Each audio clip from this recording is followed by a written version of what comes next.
Muy buenos días, tengan todos los que nos acompañan a través de las diferentes plataformas. Le damos la bienvenida al tercer bloque de las jornadas de investigación desde la sede del sur. Un gusto que nos acompañen en esta actividad. Y para hoy, antes de iniciar, recordarles que este es un espacio académico, entonces solicitamos respeto para todas las personas participantes de la actividad a través de las diferentes plataformas.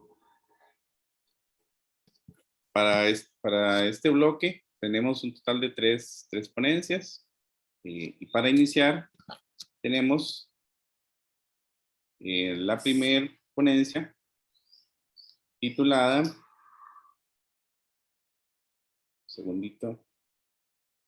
Avances en la determinación de puntos críticos de impacto de ciclones tropicales, que estará a cargo del doctor Eric Alfaro. También en esta investigación participa el doctor Hugo Hidalgo y también la doctora Paula Pérez Briceño. Esos tres investigadores pertenecen al Centro de Investigaciones Geofísicas de la Universidad de Costa Rica, a quienes les damos la palabra para que nos presenten los resultados de esta investigación. Adelante, don Eric y compañeros. Muchas gracias por el espacio que nos dan para compartir nuestra investigación. Y como les mencionó anteriormente el compañero, me acompañan en esta presentación el doctor Hugo Hidalgo, director del Centro de Investigaciones Geofísicas, y la máster Paula Pérez Briceño, ¿verdad? Quien además pertenece también a la Escuela de Geografía de la Universidad de Costa Rica y es docente en la Universidad Nacional. Yo soy docente de la Escuela de Física, además de investigador en el CIGEFI y también del Centro de Investigación en Ciencias del Mar y Limnología. Este trabajo que les vamos a compartir inició con dos trabajos previos, uno que ya está publicado, aquí está la cita, ¿verdad? Sobre la identificación de las posiciones críticas de los ciclones tropicales asociados con eventos extremos de precipitación en América Central, y otro que está en proceso de elaboración que contiene la parte más técnica de este trabajo. En este trabajo nosotros identificamos aquí en el cuadro superior que hay regiones que cuando un ciclón tropical se posiciona en el Mar Caribe en determinadas regiones, es muy probable que distintos puntos de América Central experimenten lluvias fuertes, ¿verdad? Estas lluvias fuertes y estos impactos por lluvia pueden ser de dos orígenes. Lo que llamamos de efecto directo, que es cuando el ojo del ciclón está muy cerca de tierra o incluso toca tierra, y además de los impactos de las lluvias fuertes en estas localidades donde el ciclón toca tierra, hay impactos por vientos fuertes y además tenemos impactos por la marejada o la pared de agua que arrastra el ciclón mar adentro, que le llamamos marejada ciclónica, ¿verdad? Cuando este ciclón tropical toca tierra. En los países del sur, Nicaragua, Costa Rica y Panamá, principalmente en estos dos últimos, es muy común también el efecto indirecto, ¿verdad? Cuando nosotros tenemos estos ciclones tropicales con una baja presión asociada, el viento del Pacífico va a ir desde el Pacífico hacia el Mar Caribe, a donde está el ciclón tropical. ¿Qué pasa? Que entonces esta circulación se encuentra con la cordillera y provoca precipitación importante asociada, pero en la vertiente del Pacífico, no en la vertiente del Caribe. Y a esto es lo que nosotros le llamamos el efecto indirecto.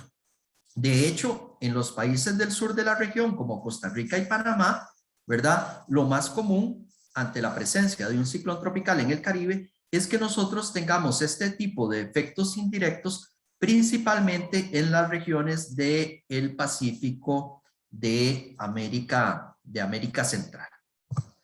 Entonces ahora le cedo la palabra a mi compañera Paula Pérez. Bueno, muy buenos días, gracias, don Eric.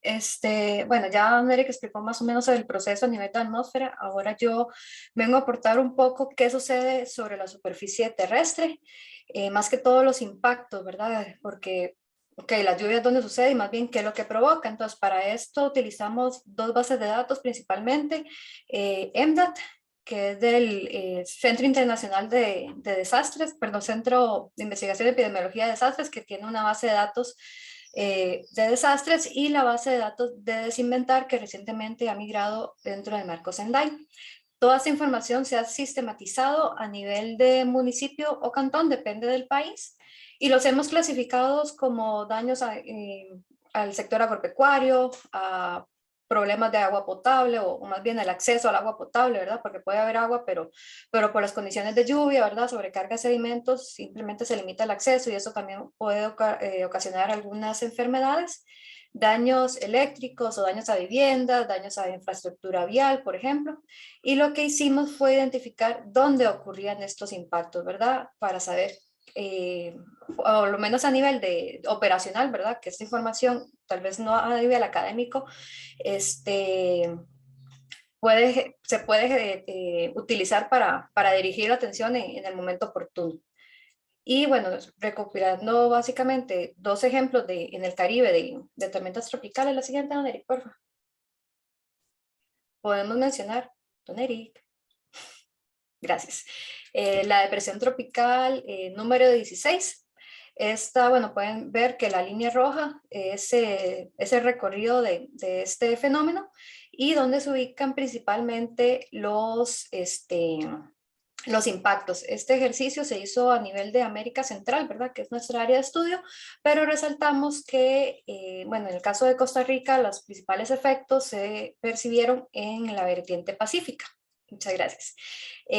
Nada más para aclarar, los datos de Guatemala y Nicaragua no es que no ocurrió nada, simplemente que la información no es tan disponible para esas épocas, si tenemos un problema ahí de bases de datos, pero bueno, a nivel interno ellos las manejan, pero no están así como a nivel internacional. Y bueno, en la imagen un ejemplo de que ocurrió en Cristóbal, que es básicamente que el puente se cayó literalmente, ¿verdad? Entonces, ese es un ejemplo de una tormenta tropical, perdón, una depresión tropical, y el siguiente es un ciclón tropical, que sería el ETA, ¿verdad? Que es bastante reciente, igual la trayectoria. Aquí inclusive podemos identificar cómo se fue desarrollando, aumentando la velocidad de los vientos desde huracán, bueno, huracán 1, 2, 3 de categoría 4, y después cómo se fue degradando la velocidad. E igualmente, bueno, los impactos en este caso sí se pueden apreciar indiscutiblemente, que fue en la vertiente la vertiente Pacífico de mayor importancia. Bueno, y una de las imágenes que nos dejó el año pasado fue esta en el río Corredores, ¿verdad? Que hubo grandes afectaciones, desbordamiento de los ríos, y que hubo muchas casas que cayeron. Entonces, más o menos por ahí va la intención de ver cómo se relaciona la trayectoria del huracán y dónde ocurren los impactos. Entonces, don Eric va a seguir con la siguiente actualización del trabajo. Gracias, Paula. Ahora les voy a comentar qué estamos haciendo de nuevo. Este es un trabajo que estamos desarrollando en conjunto con la Cruz Roja costarricense y alemana, ¿verdad? Básicamente, el objetivo nuestro en este trabajo es generar un modelo probabilístico para ver si podemos detectar lluvias extremas en América Central basado en la ubicación de ciclones tropicales en el Mar Caribe. ¿Cuál es nuestra pregunta de investigación? Bueno, ¿cuál es la probabilidad de observar lluvia extrema en una zona de América Central provocado por un ciclón tropical a partir de donde está ubicado en el Mar Caribe? Entonces, básicamente lo que hicimos fue tomar las posiciones diarias de los ciclones tropicales desde 1970 a 2010 y estas las agrupamos en diferentes hexágonos a lo largo de América Central, el Mar Caribe y parte del Golfo de México, ¿verdad? Lo que se conoce como los mares intraamericanos. Una vez que teníamos seleccionadas estas posiciones, lo próximo fue que tomamos datos de 88 estaciones meteorológicas a lo largo de América Central y le ajustamos una distribución estadística usando la herramienta Python. ¿Ok? ¿Para qué íbamos a hacer esto? Básicamente para ubicar cuáles, dentro de esa estación meteorológica, cuáles son los valores asociados a los eventos extremos. Entonces, aquellos valores que tienen una probabilidad de ocurrir apenas el 90% de las veces, lo llamamos como alerta roja, ¿verdad? Aquellos valores de precipitación que solo ocurren el 25% de las veces, lo llamamos alerta amarilla, y aquellos eventos de precipitación que ocurren únicamente en el 40% de las veces, lo llamamos alerta verde. Entonces, una vez que teníamos identificados estos tres umbrales de precipitación en las 88 estaciones de América Central, entonces lo que hicimos fue tomar en cuenta todas las precipitaciones que se presentaron en las diferentes estaciones dependiendo de la ubicación, ¿verdad?, de los ciclones tropicales en los diferentes hexágonos que mostramos en esta imagen.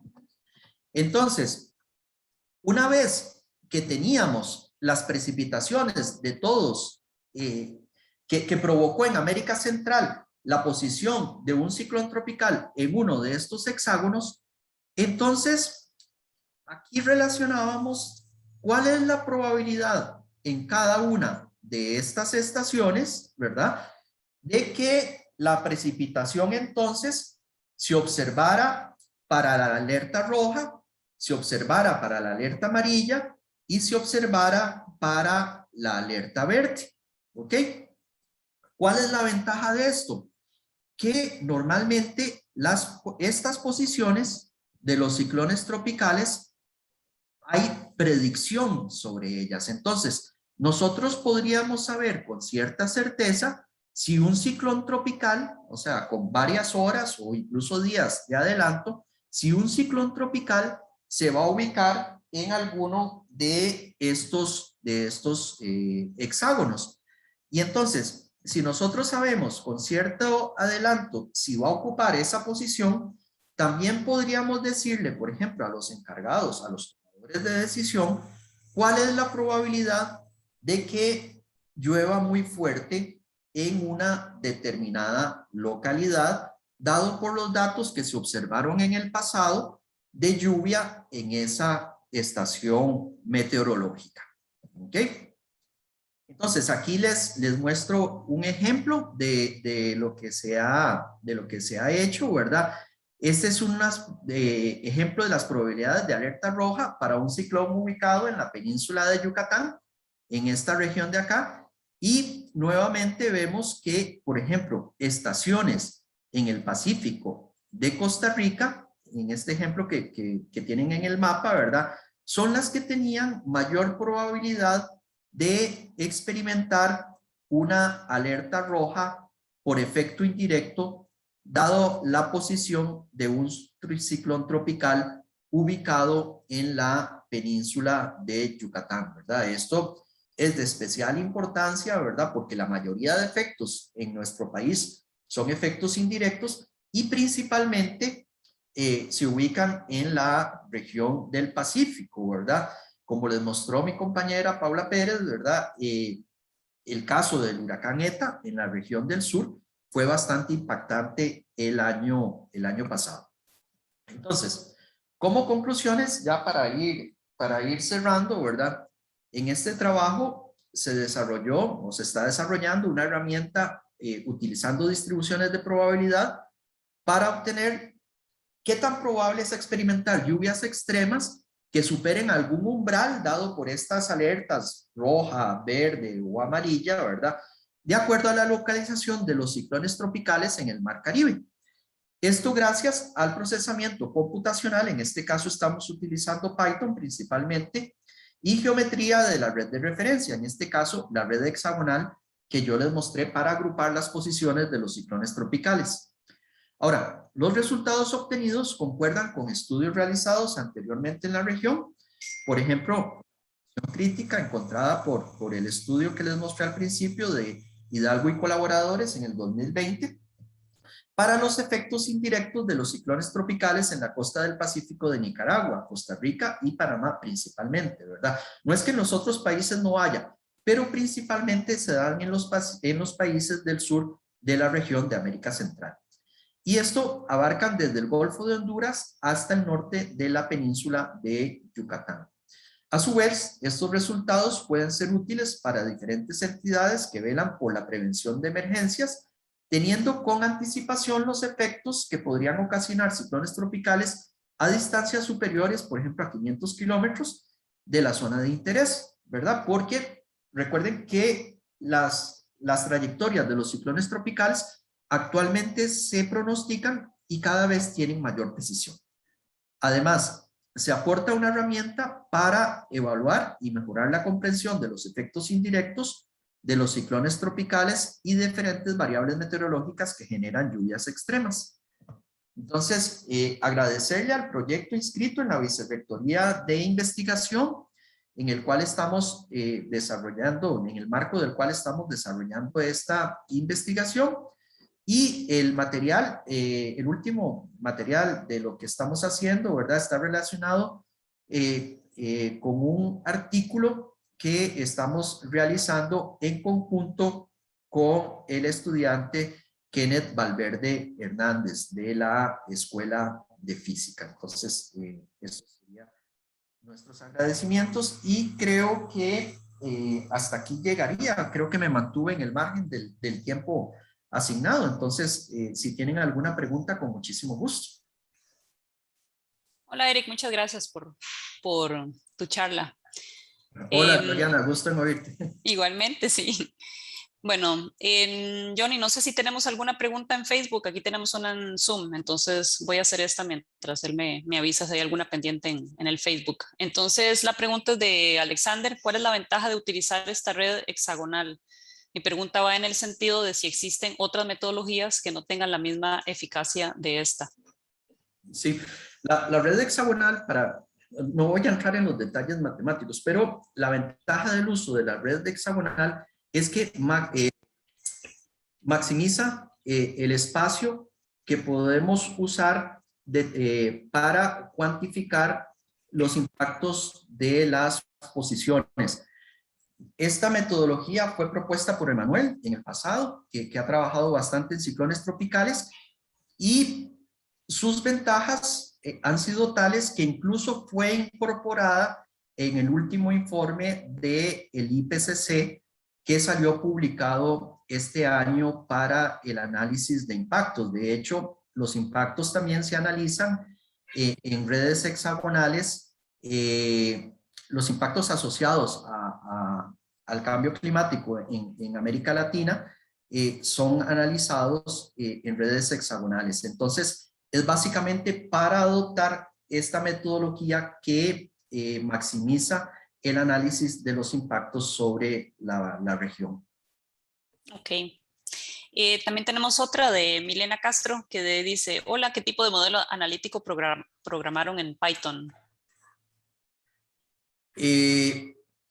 Básicamente, bueno, un resumen es, se usó la biblioteca de Python para encontrar la mejor distribución de probabilidad, ¿verdad? Para cada una de las estaciones. No todas las estaciones tienen la misma distribución asociada, sino que usamos la biblioteca de Python y la función de Python que analiza cuál es la mejor distribución de todas las que tiene Python para determinada estación, y posteriormente hicimos lo mismo con la distribución de las precipitaciones para encontrar la probabilidad de eventos extremos en cada estación, pero ya utilizando todos los datos experimentados en los días en que el ciclón tropical estaba localizado en alguno de esos hexágonos. El desarrollo es propio, o sea, Kenneth, que es el que maneja mejor, el estudiante de física, que es el que maneja mejor Python, fue el que hizo la programación. No estamos usando ningún software licenciado, sino que estamos usando solo software abierto, ¿verdad? Y la construcción de la programación fue propia a partir de los datos de los datos de HURDAT, que son los datos del reanálisis desarrollado por el Centro Nacional de Huracanes en Miami de la NOAA, ¿verdad? De las posiciones de los ciclones tropicales en el periodo que les mostré, y los datos que proveen, y aquí el agradecimiento, ¿verdad? Sin eso no es posible, los datos que nos proveen los servicios meteorológicos e hidrológicos de la región de precipitación. No sé si con eso contesté la pregunta. Muchas gracias, Eric. Creo que ya nos quedamos un poquitín sin tiempo para más preguntas, entonces le dejo a Alexander la presentación de la próxima.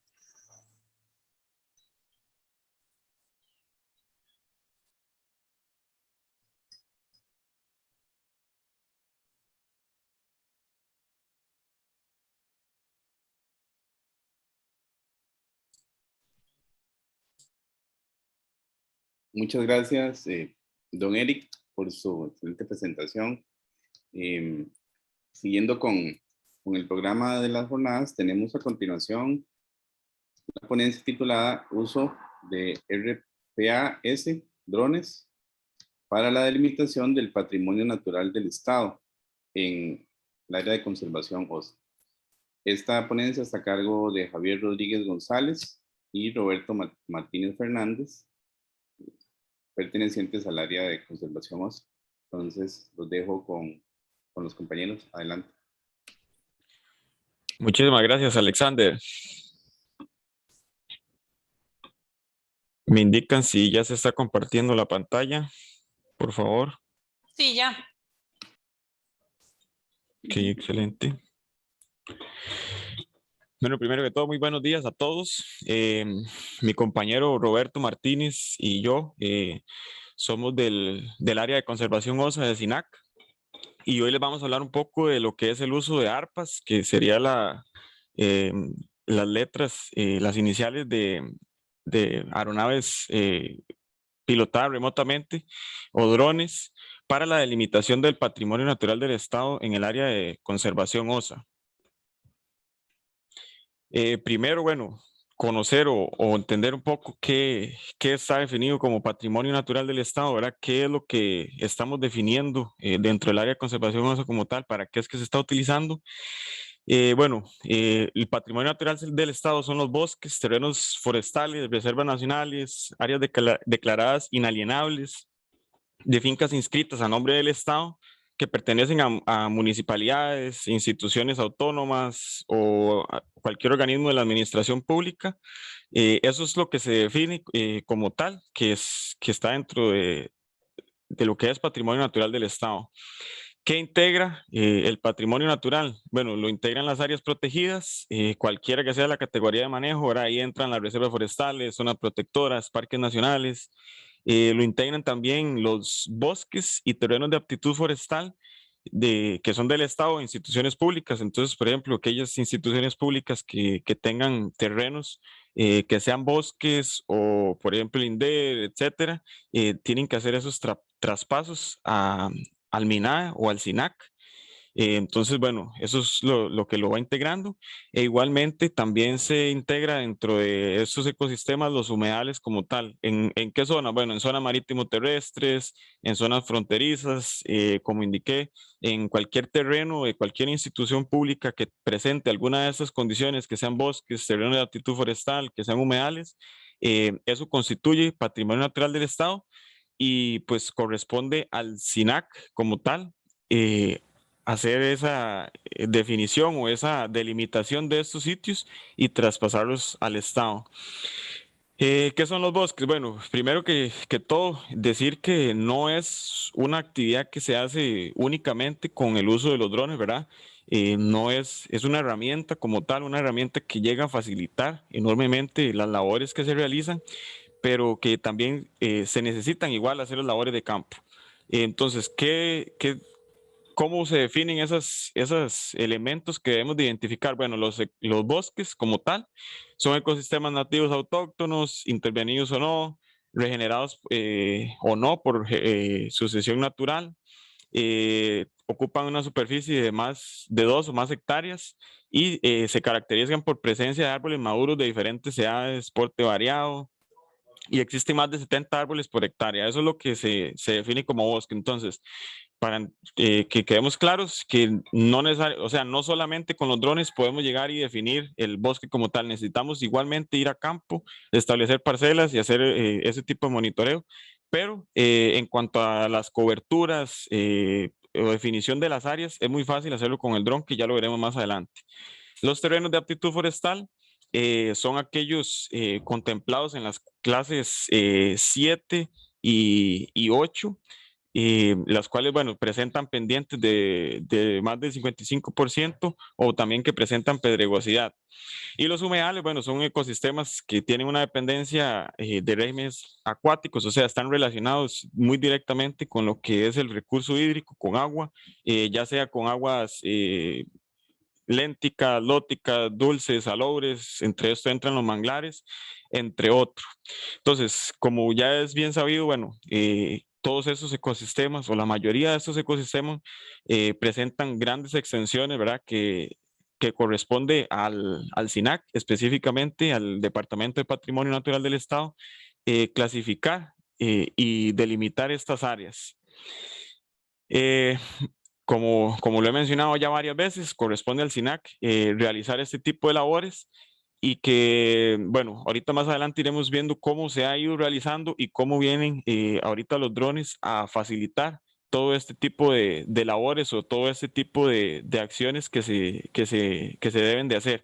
Entonces, bueno, ahora le voy a dar la palabra a mi compañero Roberto para que explique un poco ya las especificaciones de lo que es el equipo que se está utilizando y cómo esto ha venido a beneficiar enormemente las labores que se hacen, ayudando con mucho en la precisión de lo que se viene haciendo. Entonces, Roberto, no sé si está por ahí que nos pueda continuar. Claro que sí. Muy buenos días a todos. Como bien lo indica mi compañero Javier, esta es una metodología, digamos, que ya se está implementando actualmente en el SINAC y que está tomando bastante fuerza para lo que es programar, ¿verdad? Y también delimitar el patrimonio natural del Estado de una manera más eficiente. El equipo que estamos utilizando en el área de conservación OSA, bueno, es un sistema ARPAS, es un tipo VTOL, que quiere decir que es un dron que despega y aterriza verticalmente, ¿verdad? Y que en el aire él toma una modalidad de ala fija. Se utiliza también lo que es una cámara fotogramétrica de 42 megapíxeles con una resolución de hasta 0.7 centímetros por píxel, ¿verdad? Estamos también utilizando lo que es un sensor multiespectral de 5 bandas, el cual tiene las 3 bandas, ¿verdad? RGB, tiene una banda borde rojo y una banda infrarrojo cercana.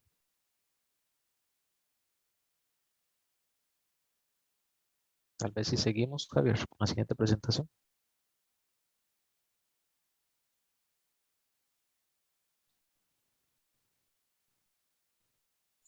Déjeme que está como que no avanza.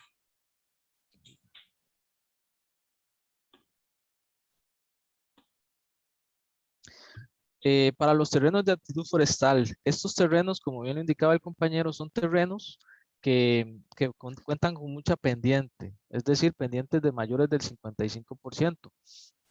Nosotros en la metodología convencional, lo que hacíamos era medir puntos de terreno cada cierta distancia para generar una cuadrícula. A partir de esta cuadrícula lo que hacíamos era generar curvas de nivel y así definíamos la pendiente del terreno. Esto generaba bastante costo para el área de conservación porque necesitaba de una cuadrilla como mínimo para poder realizar lo que es el trabajo. Además de esto, ¿verdad? El equipo, ¿verdad? Consistía de muchas partes que se tenían que estar transportando a sitio. Vamos a ver ahora la metodología que estamos aplicando con el ARPAS, que sería una metodología con PPK. Este es un sistema que viene integrado en el dron del SINAC, que le da al dron la posibilidad de georreferenciar los puntos de las imágenes. ¿Qué quiere decir esto? Que le llega la señal satelital al dron como a un receptor GNSS y de ahí se obtiene la posición georreferenciada de cada una de las imágenes. Esto se puede realizar incluso solamente con una persona y estaríamos generando lo que es esa cuadrícula de puntos, ¿verdad? En todo el terreno y obteniendo resultados bastante precisos como lo son los modelos digitales de elevaciones y también modelos 3D, ¿verdad? Como son las mallas. Ahí se muestra en la segunda parte de la diapositiva una precisión que sería más o menos de 2 centímetros, ¿verdad? De 2 a 6 centímetros en horizontal y de 6 a 12 centímetros en precisión vertical. Ese es un producto obtenido a partir de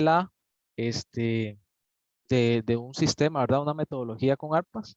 Es un modelo digital de elevaciones de lo que es de Barú hasta Dominical, en el que se barrieron aproximadamente 1000 hectáreas y se logró hacer, ¿verdad? En 2 días de trabajo. Este modelo digital de elevaciones te da el área mínima, la elevación mínima y la elevación máxima de cada uno de los puntos. Y se pueden representar también como perfiles. De los perfiles nosotros podemos realizar lo que es el cálculo de las pendientes. Ahí está. Este sería el perfil del postprocesamiento de lo que es el vuelo, ¿verdad? Se generan curvas de nivel a partir de la fotogrametría. De estas curvas de nivel nosotros generamos estos perfiles y damos, ¿verdad? Lo que es la clasificación de terrenos de aptitud forestal en zona marítimo terrestre, que es este caso.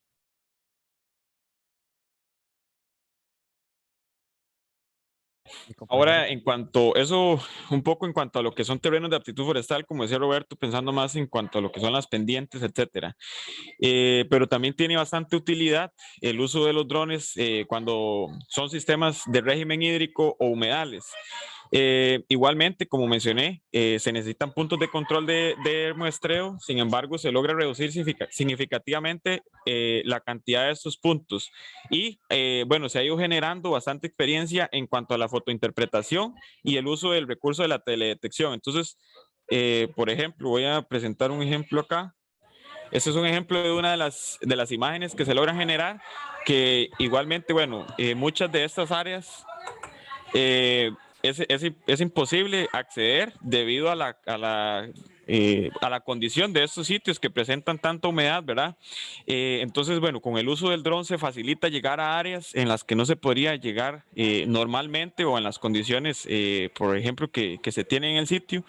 Se logran identificar, por ejemplo, los bordes a los que puede llegar algún humedal, que igualmente, entonces esto lo que hace es que nos indica algunos puntos de control, algunos puntos de muestreo que deberíamos de ir y verificar para lograr hacer una mejor determinación de la extensión de los sitios de humedal. Entonces nos ayuda a seleccionar posibles puntos de muestreo. Igual en algunos casos,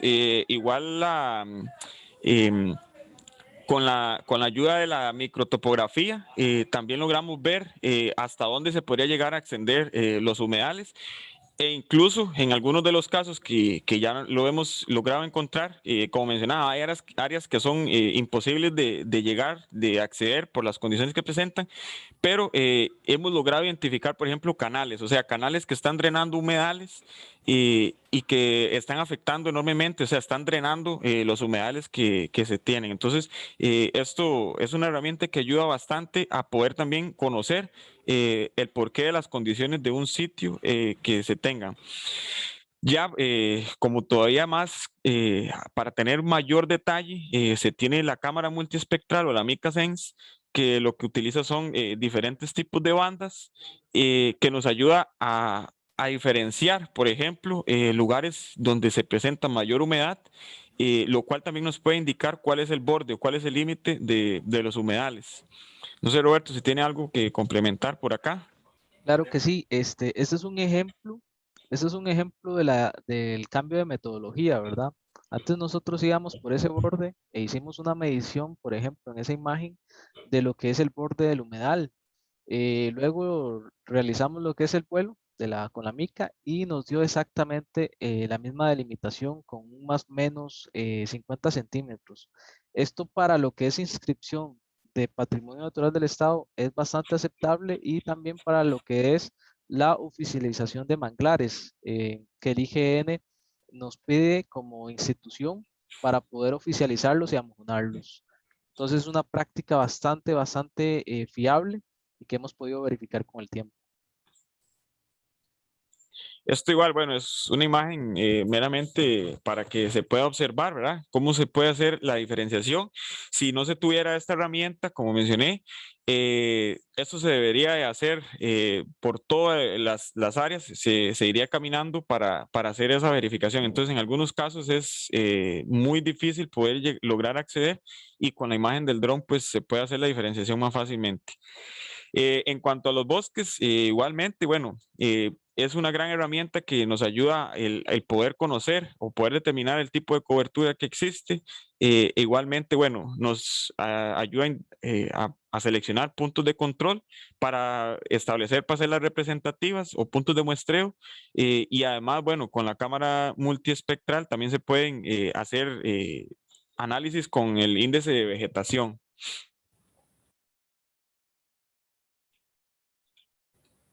Roberto.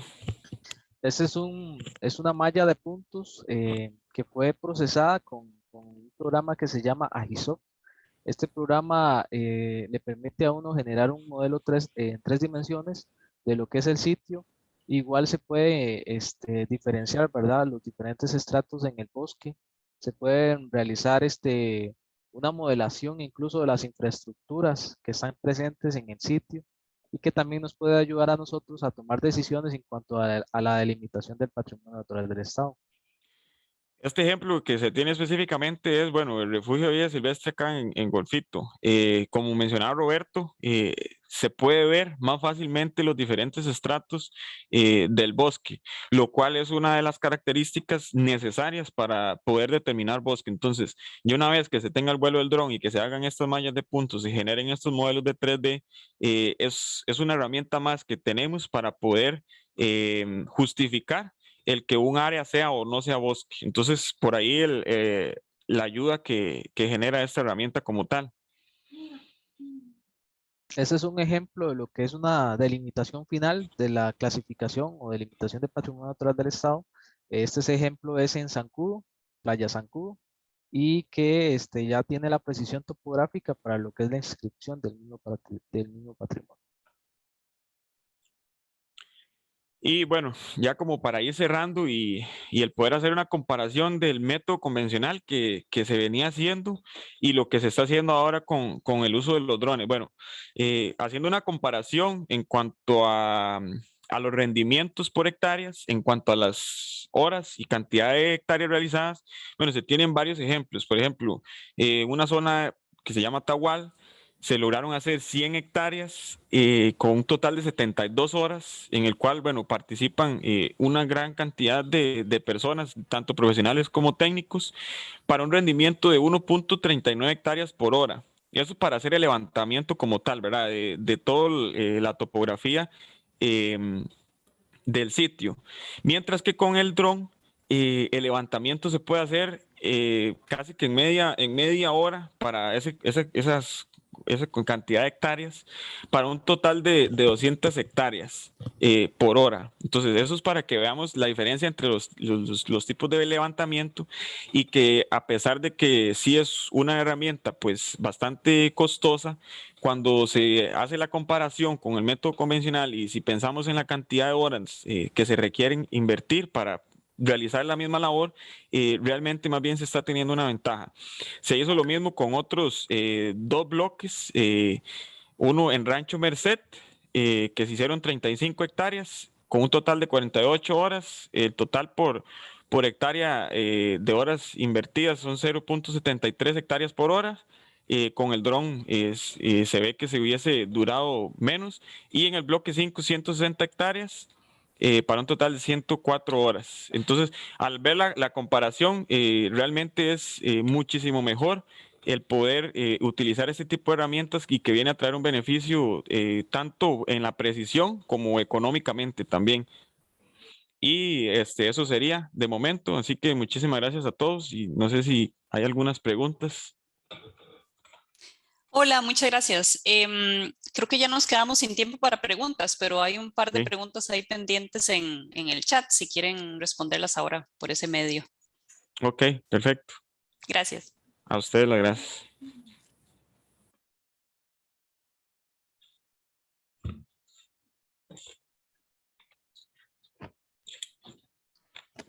Bueno, muchas gracias Javier y Roberto por su presentación. Muy interesante esta metodología que están implementando y cómo aumentan los tiempos disminuyen más bien los tiempos de análisis. Y para cerrar este bloque, este tercer bloque de las jornadas de investigación, tenemos a continuación la ponencia titulada Efectividad de las redes de monofilamento para la captura de murciélagos. Esta ponencia está a cargo de Mariela Sánchez Chavarría, quien es estudiante de la carrera de Turismo Ecológico aquí en la sede del sur, a quien le damos la palabra. Adelante, Mariela. Muchas gracias, Alex. Bueno, muy buenos días a todas y todos el día de hoy. Mi nombre es Alexander, mi nombre es Mariela Sánchez, y el día de hoy les voy a hablar un poco de la investigación que lleva como nombre Comparación de la eficiencia de redes de monofilamento y las redes tradicionales para la captura de murciélagos. Esta investigación estuvo conformada por Silvia Chávez y Cristian Castillo de la Escuela de Biología, mi persona Mariela Sánchez, Helen Solís y Gloriana Chaverri de la sede del sur. Para poder contextualizar un poco acerca del tema que nos compete hoy, puedo mencionar que en cuanto a la investigación que se realiza en vida silvestre, en muchas ocasiones es importante tener que capturarlas para poder comprender ciertos aspectos de las mismas. Por ejemplo, puedo mencionar como el hecho de cuando tenemos que poner redes de niebla para poder capturar especies de aves, o como algunos proyectos nacionales, en el caso de emboscar del pez hierro, que ellos necesitan poder capturar esas especies para ver algunos aspectos de sus poblaciones. Entonces, una pregunta que puede surgir es si contamos o no con herramientas que sean eficientes para estos objetivos de investigación, y en qué nos ayudan. Bueno, esto va a ser un poco diverso porque las herramientas que necesitemos van a estar bastante como estipuladas o relacionadas a los objetivos que tengamos, y bueno, nos ayudan a entender la estructura de las poblaciones, cuáles son sus tasas de captura, las riquezas de la misma e incluso la salud de las poblaciones. Entonces, tomando en consideración la importancia que requiere el capturar especies para poder estudiarlas, vamos a hacer la comparación en el caso de los murciélagos. Cuando hablamos de murciélagos, tenemos que comprender que son mamíferos nocturnos que por sus hábitos que tienen de noche, vuelan sumamente rápido y son bastante pequeños, por lo cual de manera de visualización directa va a ser un poco complejo poder estudiarlos. Podemos poner el ejemplo de que se nos va a hacer más fácil poder estudiar un ave a través de la observación de binoculares que un murciélago de noche. Entonces, tomando también estas consideraciones, podríamos preguntarnos cuáles son las metodologías disponibles para poder capturarlos. Bueno, podemos hablar de las redes de niebla, que son una de las más usadas a nivel mundial para la captura de esos murciélagos. son bastante eficientes y nos permiten, ¿verdad?, conocer muchos de esos aspectos ecológicos que deseamos estudiar. Y bueno, son muy fáciles de transportar, entonces tenemos ciertas ventajas con respecto a ellas. También están las trampas de árbol, que son mucho más pequeñas, pero también su utilización va a estar limitada a los espacios donde necesitemos ponerlas. Porque, por ejemplo, podemos ponerlas en espacios concurridos donde sabemos que va a haber tránsito de murciélagos, como en las salidas de las cuevas. Bueno, ¿qué pasa? Que si deseamos tener como una mayor amplitud de territorio, vamos a necesitar poner varias trampas de ARPA, que es algo que, por ejemplo, no pasa con las redes de niebla, va a alcanzar hasta 12 metros de longitud. Entonces, tenemos que hay ciertas metodologías y que los murciélagos son un poco difíciles de poder estudiar con otras circunstancias, pero conociendo que los murciélagos usan muchos de sus características para poder, por ejemplo, localizar ciertos aspectos en el ambiente, como la ecolocalización, ellos también van a poder llegar a detectar esas redes en el ambiente que las estemos poniendo, que es algo que pasa mucho con las especies insectívoras, que de hecho los registros son un poco más escasos y son más difíciles de atrapar, pero si nos preguntamos el por qué, bueno, esas especies están mayormente especializadas para poder cazar en vuelo y detectar con mayor sensibilidad lo que está a su alrededor. Entonces es muy probable que si le ponemos una red de niebla a esas especies, ellos van a ser capaces de poder detectar que están ahí y pues no caer. Eso nos lleva también a creer que muchos de los vacíos de información que hay acerca de esas especies no es porque no haya presencia de ellas en los lugares, sino porque no estamos siendo capaces de capturarlas con las metodologías que estamos implementando. ¿Qué metodologías sí son eficientes para estas especies? Bueno, la identificación acústica. Por medio de la grabación de los sonidos de las especies de insectívoros, podemos pues, conocer ciertos aspectos de ellas que podrían ser necesarios de identificar sin necesidad de capturarlos. Bueno, ¿qué sucede? Que hay ciertas desventajas. Una de ellas es que esos aparatos o esas metodologías son mucho más costosas que algunas otras, y que para poder llegar a realizar los análisis que necesitamos con ellas, también ocupamos acceso a bibliotecas acústicas que se encuentran en línea, de las cuales actualmente encontramos muy pocas, y hay también poca información acerca de las especies. Entonces seguimos teniendo un vacío en estos aspectos. ¿Qué alternativas podríamos utilizar entonces para poder capturarlos? Bueno, dentro de las redes de niebla puedo mencionar dos tipos, las redes de monofilamento y las redes tradicionales. Las redes de monofilamento están dispuestas solamente por una hebra de nylon, que son bastante delgadas, como la pueden ver en la foto. Y bueno, podrían llegar a ser menos detectables por los murciélagos. Entonces, ¿qué es lo que queremos ver con esta investigación? Si hay una mayor eficiencia en la captura de murciélagos insectívoros, ¿verdad? O murciélagos en general, de las redes de monofilamento contra las redes tradicionales. Entonces, los resultados o las predicciones que esperamos con esta investigación es encontrar mayor abundancia, diversidad de especies y captura de murciélagos insectívoros en las redes de monofilamento que en las redes tradicionales. Para efectos de la metodología, le realizamos este estudio en la estación La Cherenga, ubicada en el kilómetro 23 en Golfito, por un periodo de 8 días, donde se colocaron estas redes en ecosistemas de palma, como podemos ver en la parte izquierda, y en ecosistemas de bosque, ya sean primarios o secundarios, poniendo, ¿verdad?, 4 tipos de redes en cada uno de estos ecosistemas. ¿Cómo lo hicimos? Bueno, fue diseñado por un diseño, por una estrategia de bloques, donde cada bloque estaba conformado por un par de redes, una de monofilamento y una tradicional. De hecho, si vemos la imagen, vemos que la red de monofilamento es muchísimo más delgada que la tradicional, que es como más fácil de ver incluso cuando está sobrepuesta en la mano. Estas redes las estuvimos colocando en un periodo de 4 horas, de 6 de la noche a 10, y tuvieron una revisión de 2 a 5 minutos. Esto porque, bueno, las redes de monofilamento llegan a ser mucho más frágiles que las redes tradicionales, tendiendo a dañarse, ¿verdad?, cuando caen ciertas individuos, o también, ¿verdad?, que cuando ellos intenten zafarse, pues les va a ser mucho más sencillo lograrlo. Entonces, tomándose en consideración el hecho que podríamos perder datos con la fuga de los individuos, y que también podríamos llegar a generar cierto estrés, ¿verdad?, pues podría llegar a considerarse como una metodología invasiva, pues lo que requerimos fue una revisión de cada 2 o 5 minutos. Una vez caían en las redes, lo que procedíamos era capturarlos e identificarlos. la identificación se hacían por medio de claves de murciélagos de Costa Rica y Nicaragua, y tomábamos datos como el sexo, el estado reproductivo, la longitud del antebrazo y si eran machos o hembras, para proceder a liberarlos en los espacios en los que fueron capturados.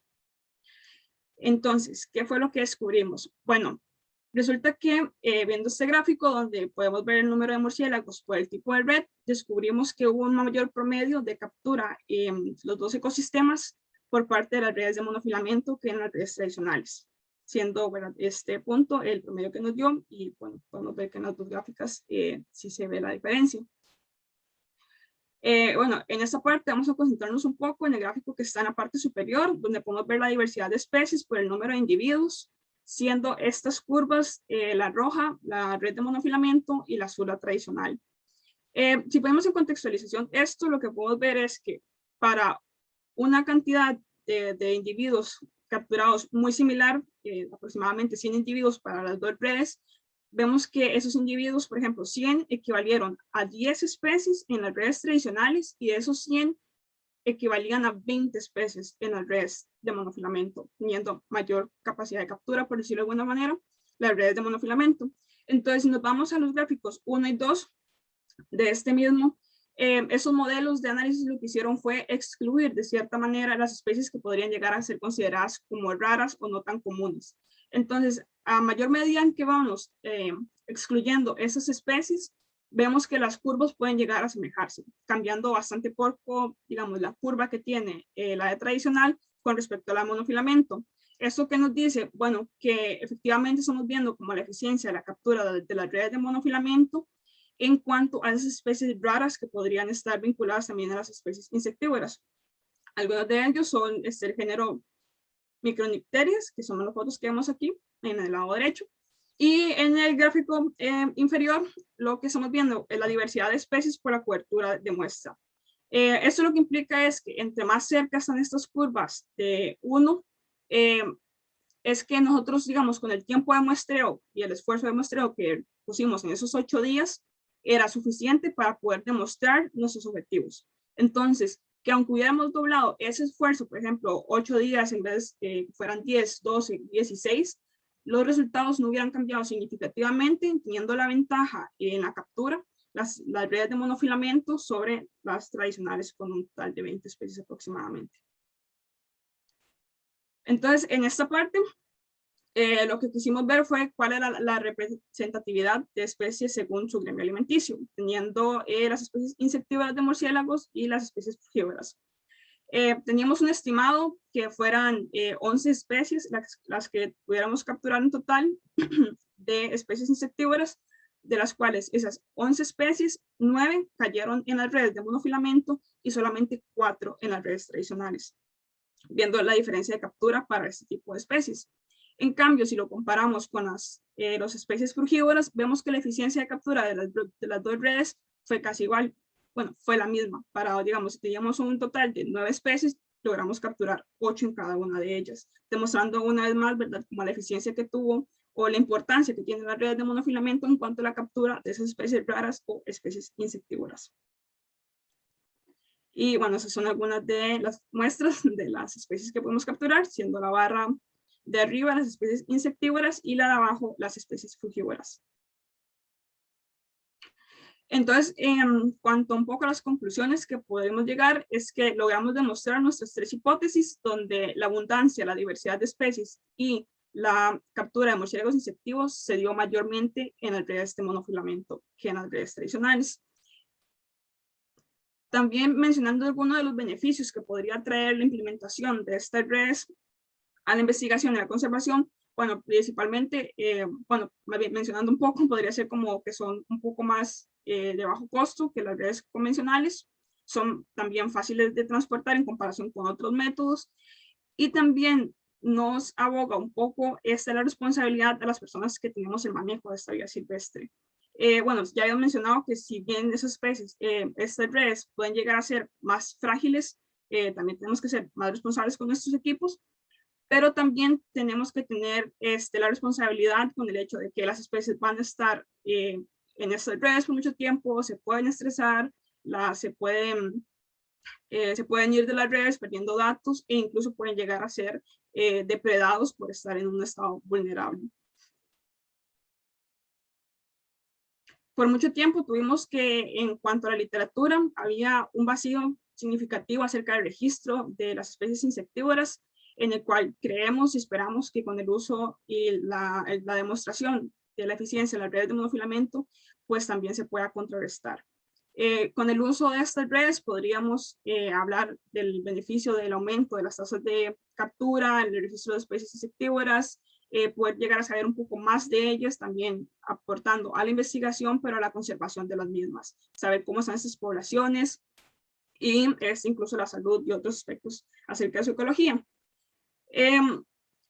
También cuando hablamos acerca de esa red de monofilamento, no tenemos como la intención de subestimar, por ejemplo, la eficiencia o la importancia que tuvo o tienen las redes tradicionales, sino que esto puede ser un acompañamiento a llenar los vacíos que las redes tradicionales habían dejado.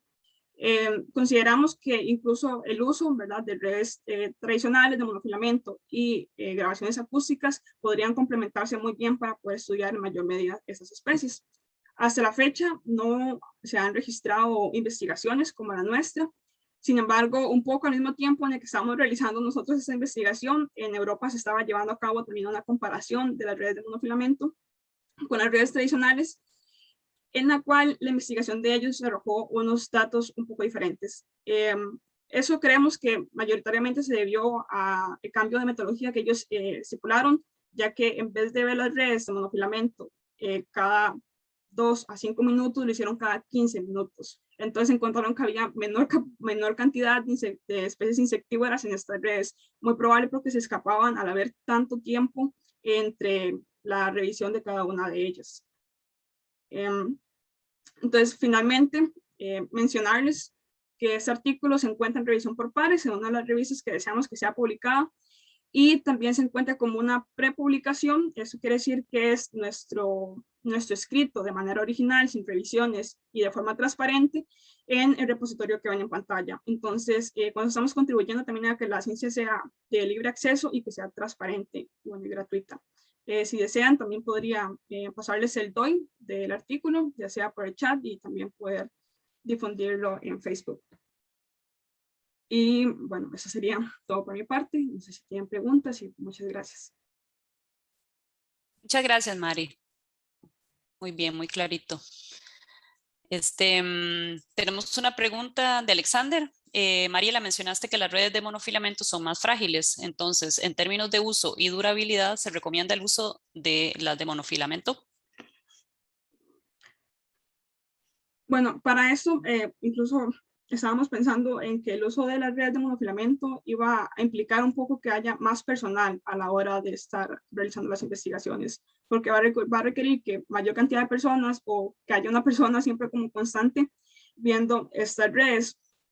Pero bueno, para entender.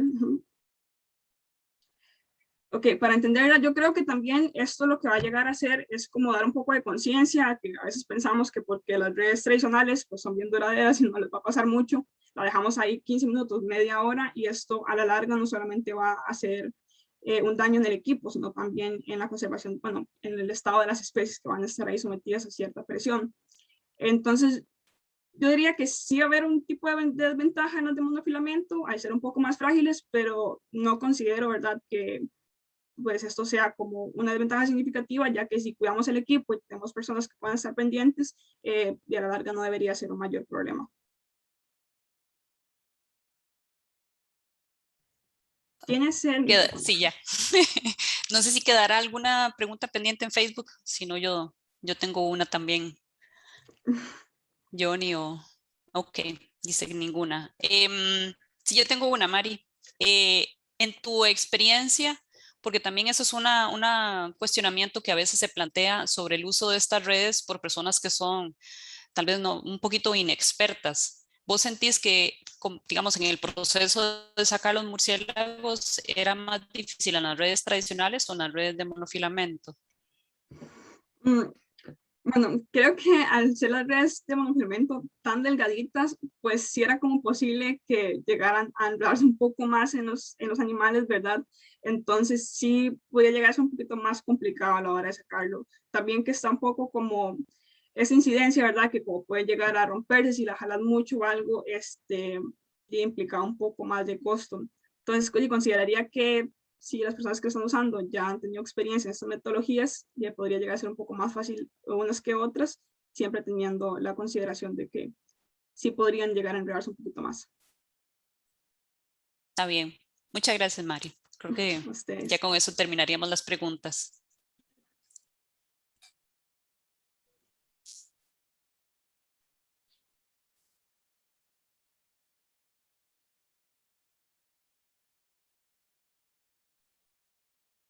Bueno, de esta manera estamos cerrando este tercer bloque de las jornadas de investigación. De nuevo, agradecerles a todos los que nos han acompañado a través de las diferentes plataformas, tanto del Facebook como a través del Zoom. Y pues cordialmente invitados para a partir de las 2 de la tarde, que iniciamos el cuarto bloque de las jornadas. Ojalá que nos puedan acompañar también y también que puedan difundir esta actividad. Muchísimas gracias a todos y muy buenos días.